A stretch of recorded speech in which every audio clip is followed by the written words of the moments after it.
like if I was walking with my husband late at night and I see a shadowy figure coming towards us and it's dark, I would normally go on the other side of him, you know, just to, it's your instinct to try to have your protector protect you. We're walking with a stroller. I don't know where we're walking with strollers with shadowy figures, but just to give you, the emotional parallel, now I go and I stand in front and like, go towards the figure. Just like, it's very primal, that mama bear thing. Blake's whole case tossed out like last week's leftovers. And when the judge dropped that gavel, he made it crystal clear.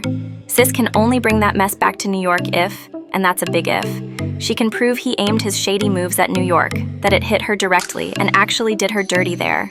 But baby, she ain't got the receipts.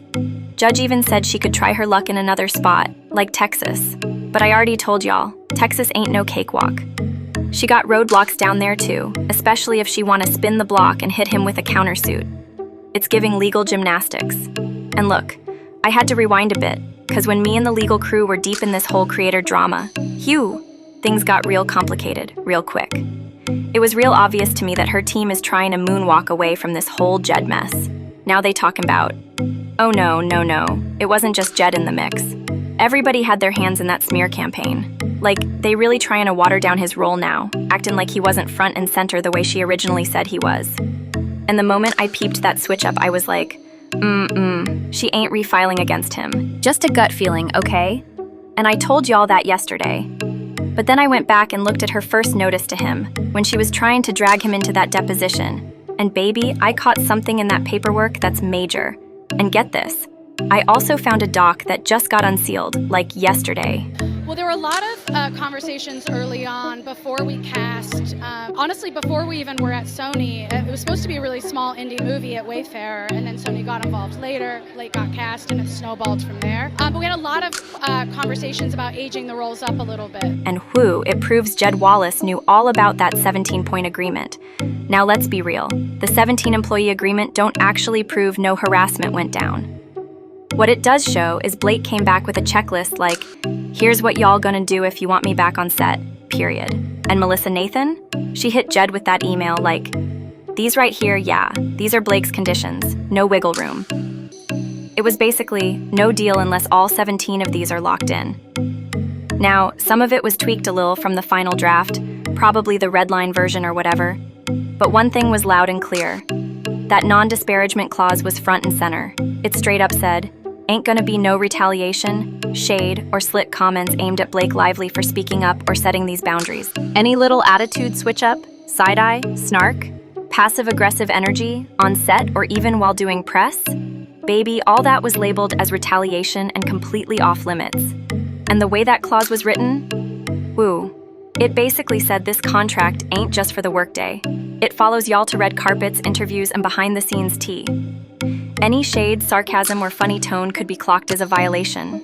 That's how far it stretched, way past what federal law usually covers for retaliation or sexual harassment. And just so we keep it all the way 100, this document don't straight up say anything about sexual harassment happening. Nah, it's not naming names or pointing fingers. It's just laying out what she needed to feel safe stepping back into that set. Oh, and don't forget, sis wanted creative control too. Blake said, if I'm coming back, I'm running the show. And look, they even had to bring in folks just to handle creative drama. Like, that wasn't a side note. Creative issues were spelled all up and through points 10, 11, and 12. And child number 8? That was all COVID protocol. Ain't got nothing to do with sexual harassment. A character that is experiencing domestic abuse, and did being a mum to daughters play into that decision or impact your decision to take on the role? I didn't look at any one thing in her life because I think she's so much more than this thing that happened to her. And yes, it can change the course of her life, but it doesn't define her. She defines herself. And that to me is really, really beautiful. She's not a victim and she's not a survivor. Well, she may be a victim and she may be a survivor. She's also multitudes. Number 1, that one's about having an intimacy coordinator on deck, requesting closed sets, and no surprise improv in scenes. Again, nothing in there says anybody acted out of pocket. There's not even a hint that something actually happened. It's just Blake laying out her non-negotiables to step back on set. And let's circle back, points 10 through 12, all about creative control. Sis basically said, y'all not gonna switch up the script on me last minute.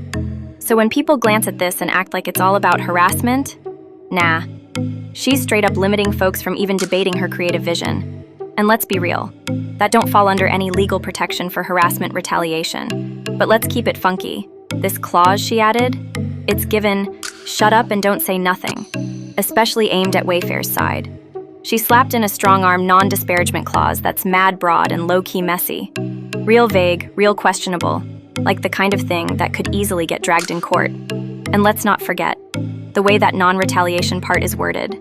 Child, that could definitely end up a centerpiece in any legal battle over whether it even holds up under current law.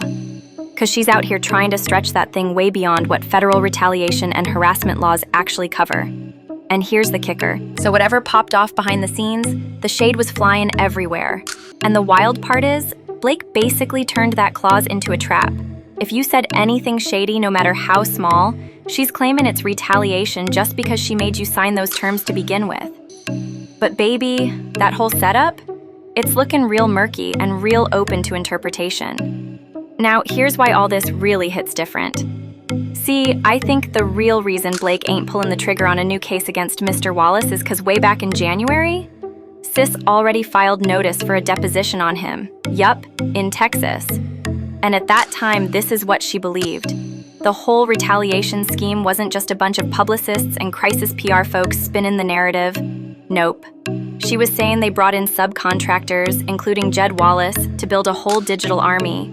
We talking coast to coast, New York to LA, spreading shady content on social media that looked real, but was really just smoke and mirrors. Then they'd slide those receipts to clueless reporters, making that mess go viral, on purpose. Why? To control the public and make sure Blake never felt bold enough to spill the real tea on Mr. Valdone. They didn't just post, they planted, boosted, and strategically dropped content designed to rip her reputation apart. Baby, that's next-level digital warfare. Then they flipped the whole script, using that shady content to boost his credibility. And Blake? She straight up called it what it was: unlawful, retaliatory, and full-blown social combat. But here's the twist. When she actually filed that deposition request, You seem like you're in love with him, but you love Ryle. And I was like, no, I also love Ryle, but like, I really love Atlas. He's like, you love Ryle. And I was like, wait, I'm sorry. Oh, wait, what's happening? But you love Ryle. I do, but like, she's conflicted. Totally. And that was always an interesting dynamic when you have somebody who's playing the character also being the one like looking at the movie. So we were always like, are we too connected? Are we too vibing? Yeah. But she loves Ryle. He's the best. I mean, she loves Atlas. She also loves Ryle. She loves Atlas and young Lily. Drop your thoughts in the comments below. Let's talk about it. If you're feeling the vibe, hit that like button. And if you're new to the fam, make sure you smash that subscribe button. Don't forget to hit that notification bell so you're the first to know when we drop the latest and greatest. Thanks for tuning in.